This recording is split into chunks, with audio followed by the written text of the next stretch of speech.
சிறைப்பட்டோர் விடுதலை அடைய வந்தீர், வறியவர் வாழ்வுக்கு வழிவகுத்தீர்.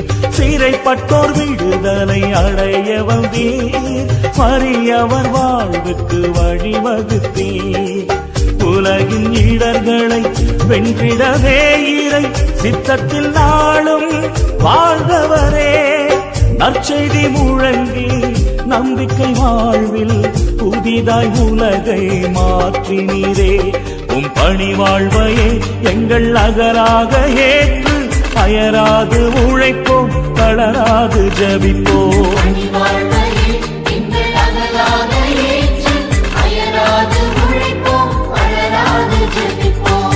அன்பென்னும் கொடையால் மனித வாழ்வை அழியா உறவில் இணைக்கும் பணியை நிறைவாய் வாழ்ந்த இறைமைந்தரே, எங்கள் அருள் வாழ்வின் வழி காட்டியே.